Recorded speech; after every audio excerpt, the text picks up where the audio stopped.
Alright, so good day again. We are continuing the discussion on the chromatography, immunochromatography, and drug testing kits mechanisms. How are these related to the drug substances in measuring and detecting um, them? Okay, so I want to begin with the chromatography, which is the general principle. And if you look at on the extreme left of this presentation, so the chromatography principle is a separation of components in a mixture that is based on their different affinities between a stationary phase and a mobile phase. So I have explained that. Actually, I uploaded that on our other social media applications, and the main purpose of chromatography is to separate it or separate the components in a mixture based on the affinities, kagaya po ng mga nakikita po ninyo dyan. And we have discussed also the types or classifications of chromatography, the paper chromatography, the TLC, and also the gas chromatography. So when we say paper chromatography, kinumpare lang natin doon yung pag-akyat ng mga substances, di ba? As you can see, meron capillary action or the upward movement kung tawagin, tama po. Now, in the thin layer chromatography, pareho lang din sila ng principle ni paper chromatography, such as that kailangan i-specify ninyo na yung stationary phase ay dapat silica gel or alumina silica. Nakuha po natin. Kasi meron pa rin capillary upward movement. Yun nga lang, meron tayong tinatawag na retention factor dito sa TLC. Ang retention factor, ito po yung layo ng substances mula doon sa point of origin. So as you can see here in the example, the TLC1, the sample is applied into the baseline. And then second, the plate is placed in the solvent, okay, and allowing the solvent to move upward. So in this case, the solvent moves upward by capillary action. And once it touches the point of origin or the sample, it will cause a separation. And then the third, the components are separate based on the polarity and affinity. So when we say polarity, ito po yung substance na mahilig sa tubig or talagang attracted doon sa tubig. Diba? Non-polar, ito yung ayaw na ayaw doon sa tubig. Pag sinabi naman nating affinity, parang magnet force ito. Okay? Think of a magnet. Diba? Na kahit paglayuin kayong dalawa, parang mayroong force na talagang pag-iisahin pa rin kayo. Ganun po yung ibig sabihin ng affinity. So, ganun po yung nangyayari doon sa TLC natin kapag halimbawa may mga components na higher affinity doon sa alumina or silica gel. Talagang kakapit po sila doon, naiwan po sila doon. Tapos, ayan. The fourth one is we're going to measure the retention factor kung tawagin. Ito po yung layo ng mixture doon mismo sa point of origin. Okay? Tapos, please take note that the components with stronger attraction to the stationary phase will move slower, while those with stronger affinity will move faster. Diba? Ano yung I guess dun sa isang reels natin, ano yung value mo? Usually kapag sobrang taas ng retention factor ng components, ibig sabihin mahina yon. Pag ang usapan dyan ay yung affinity. Tapos pagka sobrang short, yan, solid talaga yung kapit mo, stronger yung affinity. Okay?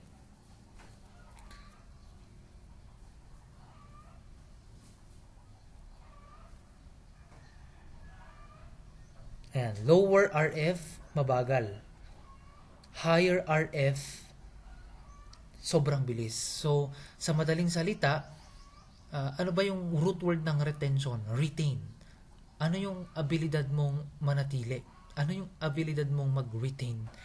So, sabi dyan, pag sobrang bagal mo, lower RF dapat yan. Pero kapag sobrang lakas ng pananatili mo, okay, or a stronger affinity mo, dapat meron kang higher RF. Okay? That is in the context of affinity. Now, another type of chromatography is known as immunochromatography o yung lateral flow assay. So, classifications of chromatography ha. Ano yung classifications ng chromatography? Paper chromatography, TLC, tapos gas chromatography. The second one is immunochromatography, also known as the lateral flow assay. So, ang prinsipyo naman nito is based on the antigen-antibody specific reaction on a membrane strip to detect the presence or absence of a target drug. So, kung makikita po natin dito, ganyan po ang itsura ng test strip kapag aalisin po natin siya doon sa hawakan. Diba, na-imagine nyo naman nung tinabsaw ko yan sa wiwi, parang rectangular shape siya. Actually po, kung wala siya dun sa rectangular shape container niya, ganyan ang itsura ng test strip natin. And it is, or it has 5 steps, or 5 what we call tawagin nating mga ladder, no? So the first one is the sample pad. It is the one that holds the sample. Ito po yung tinatabsaw dun sa wiwi. And then second is the conjugate pad. So the conjugate pad means the antibody is labeled with colored particles. And then the third pad will be the nitrocellulose. Yan, pads na lang, no?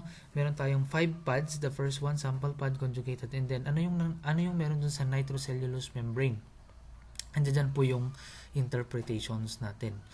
Yung C at saka yung T kung tawagin. And then the fourth pad is the absorbent pad.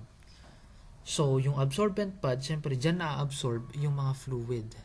And of course, the backing card acts as the support. So, kung imagine natin yung drug testing kit na experiment natin, nung tinabsaw ko yan sa wiwi, actually, tumaan muna yan sa sample pad. Tapos, nagkapillary reaction na siya, umakyat na siya, dadaanan niya na yung conjugate pad. So, kung may antibody po dito, it means magre-react po yan. Tapos, aakyat siya sa nitrocellulose kung nasan yung interpretations. Tapos, pupunta siya sa absorbent pad and then the backing card. Kaya, nahihinto yung fluid kapag dumadating sa may absorbent pad. So, paano ba kasi yan? Okay? So, sa baba na ito, tignan natin. 1. The sample is applied to the sample pad. If drug is present, it binds to the labeled antibodies. So, usually, may pad na dyan. Meron ng antibodies yung pad na yan. And then second, the mixture migrates along the strip by capillary action. Okay?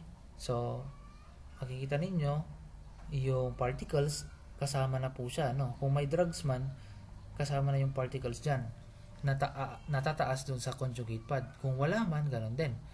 Then third, okay, if no drug, yung antibodies bind to coating will, okay, color the lines. If drug is present, drug occupies the antibodies with no line. Kaya ang nangyayari, sabi natin, sir, bakit kapag positive sa screening, isang line lang? Ito ang reason, ito ang explanation. Kung meron kasing drug doon sa wiwi mo, it will occupy the antibodies at the test line. Kaya pag na-occupy yan, walang kulay. So, ang positive is single line. Pero ang negative is double line. So, pag double line, ibig sabihin walang drug na nag-absorb doon mismo sa drug or metabolite na kasama sa wiwi. Nakuha. Are you imagining it? So, usually, kapag ka drug, yung T, walang kulay yan. Okay? Hindi yan madadaanan. Kasi, ibig sabihin nun, pag mayroong drug metabolite na kasama sa wiwi, mawawala ang color, mawawala ang line. So, if ever man na nag-negative ka or nag-positive ka, ayan,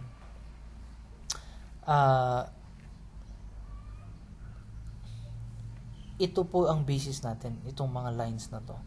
So, meron tayo dito naman, yung control line, again, tandaan natin, control line at saka test line, usually, dalawa. positive, ay negative.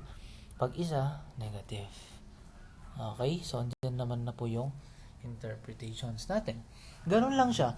Kaya kung papansinin nyo, bakit may screening, 2 lines tapos minsan 1 line. Tandaan nyo na lang, nag 1 line siya kasi ibig sabihin yung drug na present doon sa wiwi mo, na occupy niya yung antibodies na walang line. Or isipin nyo na lang, na-absorb kasi siya nung absorbent nung nitrocellulose membrane, kaya hindi siya nag-appear as line.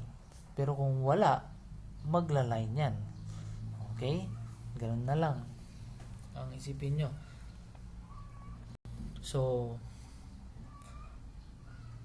next, the drug testing kit's point of care. Anyway, the principle of drug testing kit, ang tawag dyan ay immunochromatography. Eto na. Pag drug testing kit ng usapan, immunochromatographic assay po siya for quick qualitative detection of drugs. Hindi lang po ihi, pero common ang ihi. Pwede rin ang laway, pwede rin ang dugo, pwede rin ang specimen. So ano yung mga common drugs na detect dyan sa testing kits? We have the Mary Jane, cocaine, amphetamines, opiates, methamphetamine, and also benzo. So nakakita naman na kayo ng drug testing kit, di ba?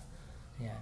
So ang mangyari, i-collect mo yung sample for the steps. Kukulik mo yung sample, ipapatak mo, or yan, isasawsaw mo siya doon. Tapos, you wait for 3 to 8 minutes and then you go read it. Sir, paano po yung reading? Mag-base lang kayo ulit dito sa immunochromatography assay. Again, it is known as LFA or lateral flow assay. It is a rapid diagnostic technique based on the antigen-antibody reaction using a membrane strip. So, ang pinaka-focus lagi pag immunochromatography ang usapan ay antigen-antibody binding. Okay, na mayroon pag-akyat ng tubig or fluid, tapos it will show visible colored reaction. So, this is a rapid detection of substances. So, meron siyang components, yung sample pad, yung conjugate pad. So, yung conjugate pad, nandoon po yung mga labeled antibodies natin na mayroong colored particles. As usually, pagka mayroong drug or metabolite, yung wiwi mo, hindi po niya kukulayin yung particles, it will appear a single line. Pero kapag halimbawa wala namang drug metabolite yung wiwi mo, it will show the colored particle, kaya magiging 2 lines. And also, we have what we call the nitrocellulose membrane, which contains the test line and the control line. Next, we have also absorbent pad, which absorbs the excess fluid and maintains the flow. Yan po siya, no? Para lang natin. Ma-reiterate ko lang sa inyo yung discussion. Next, we have the backing card, the structural support for the drug testing kit. Okay, so interpretation, negative result, 2 lines. A positive result, only appear 1 line. Next, ito yung mga following na abbreviations to be familiarized. When you say THC, marijuana, okay, benzodiazepines, benzo, cocaine, COC, amphetamine, AMP, and then OP, opiates. Tapos methamphetamine is meth.